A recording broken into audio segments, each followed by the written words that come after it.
Chapter 27. I placed the postcard with the German Shepherd back on Aunt Charlotte's desk. I have missed so much work.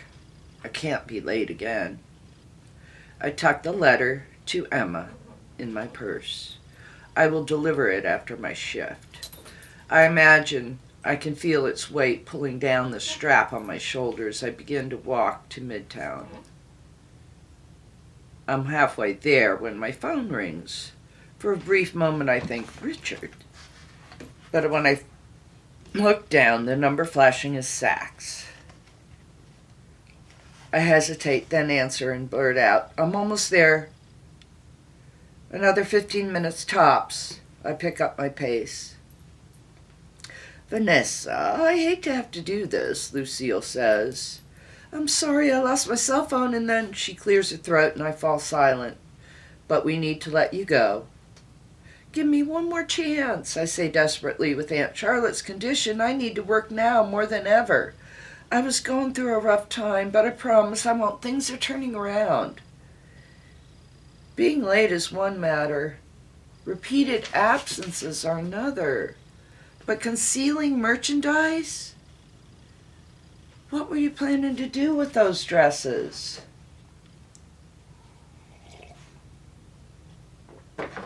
I'm going to deny it, but something in her voice tells me not to bother. Maybe someone saw me remove the 3 black and white floral knit Alexander McQueen dresses and hide them in the stockroom.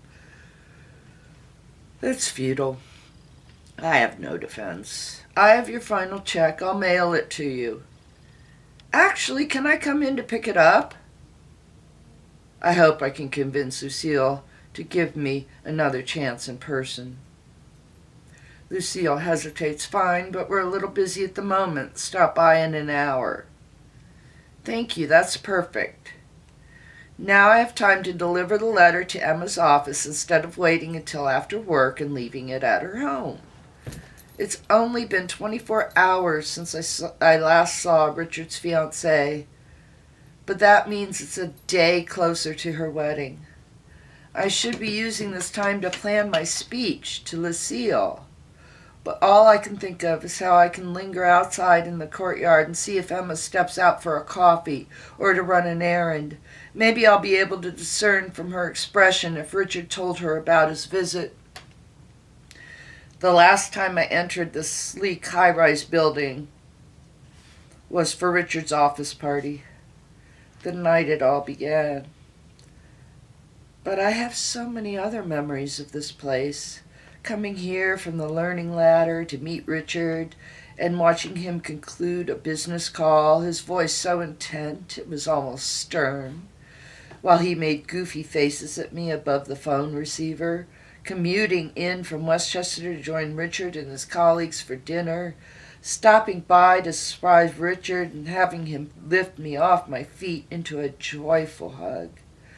I pushed through the revolving door and approached the security guard's desk. At 10 o'clock, the lobby isn't busy, for which I'm grateful. I don't want to bump into anyone I know. I vaguely recognize the guard, so I keep my sunglasses on. I hand over the envelope with Emma's name printed on it. Can you deliver this to the 32nd floor? Just a moment. He touches the screen on his desk and types in her name, then looks up at me. She no longer works here. He pushes the envelope back to me across the desk. What? When did she quit? I don't have that information, ma'am. A UPS delivery woman walks up behind me and the guard shifts his attention. I take the envelope and walk back through the revolving door. In the nearby courtyard is a little bench where I planned to wait for Emma. Now I collapse onto it. I shouldn't be surprised. After all, Richard wouldn't want his wife working, particularly not for him. I briefly wonder if she's taken another job. But I know she wouldn't do that right before her wedding. I am equally certain she won't return to work after she is married either. Her world is beginning to shrink. I need to get to her right away. She threatened to call the police if I approached her apartment again, but those are not consequences I can focus on now. I stand up and go to put the letter in my purse. My fingers graze my wallet, the one containing Duke's picture. I pull the small color photograph out from its protective plastic covering. Rage descends over me. If Richard were here now, I would fly at him, clawing his face, screaming obscenities. But I force myself to return yet again to the security guard's desk. "Excuse me," I say politely. "Do you have an envelope?" He hands me one without comment. I put Duke's photo inside, then I search for my purse for a pen. I come up with a gray eyeliner and use it to write Richard Thompson on the envelope. The blunt-tipped soft liner leaves a trail of progressively messier letters, but I don't care. 32nd floor. I know he still works there. The guard raises an eyebrow, but otherwise remains impassive, at least until I leave. I need to go to Saks, but as soon as I am through there, I intend to walk directly to Emma's apartment. I wonder what she is doing at this precise moment. Packing up her things in preparation for the move, buying a sexy nightgown for her honeymoon, having a final coffee with her city friends, promising she'll be back all the time to see them. My left foot hits the pavement. Save. My right foot comes down. Her. I walk faster and faster, the words echoing in my brain. Save her, save her, save her, save her. I was too late once before, when I was in my final year in Florida at the sorority. That will not happen again. On the night Maggie vanished, I came home from Daniel's just as the Pledges were returning to the house, wet and giggling, smelling like the sea. "I thought you were sick," Leslie yelled. I pushed through the cluster of Pledges and headed upstairs to my room. I was shattered, unable to think straight. I don't know what made me look back at the girls, who were by then drying themselves with the towels someone was throwing over the top of the staircase. I spun around. "Maggie!" She's right," Leslie sputtered. These two syllables echoing as my sorority sisters scanning the room, their laughter fading as they checked faces searching for the one who wasn't there. The story of what happened on the beach emerged in frantic shards and fragments, memories distorted by alcohol and exuberance that had turned to fear. Some fraternity boys had crept along behind the girls as they'd marched to the beach, perhaps galvanized by the flash of that hot pink bra. Pledges had all stripped as instructed, then run into the ocean. "Check her room," I shouted to our sorority president. "I'll go to the beach." "I saw her come out of the water," Leslie kept saying as we ran back to the ocean. But so had the guys. By then, the boys had run onto the sand, hooting and laughing, scooping up discarded clothing and dangling it just out of reach of the naked girls.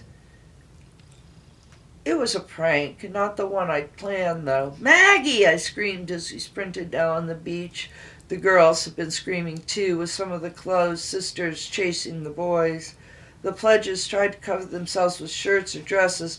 The guys dropped as they withdrew further back into the sand. The girls had eventually gotten back the clothing and run to the house. "She isn't here," Leslie yelled. "Let's go back to the home in case we missed her on the way." Then I saw the white cotton top with little cherries and matching shorts strewn on the sand. Blue and red lights churning. Divers searching the ocean, dragging nets through the water. A spotlight dancing across the waves. And the high, drawn-out scream when a body was pulled from the ocean. It came from me.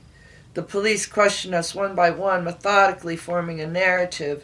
The local newspaper filled 4 pages with articles and sidebars and photographs of Maggie. A news station from Miami filmed footage of our sorority house and aired a special report about the dangers of Pledge Week drinking. I was the social director. I was Maggie's big sister. These details were reported. My name was printed. So was my photo. In my mind, I always see skinny, freckled Maggie retreating into the ocean, trying to hide her body. I see her going out too far, losing her footing in the unsteady sand. A wave breaks over her head. Maybe she cries out, but her voice blends into the other shrieks. She gulps salt water. She spins around, disoriented in the inky black. She can't see, she can't breathe. Another wave drags her under. Maggie vanished. But maybe she wouldn't have if I hadn't disappeared first. Emma will disappear too if she marries Richard. She will lose her friends. She will become estranged from her family. She will disconnect from herself, just as I did. And then it will get so much worse. Save her, my mind chants.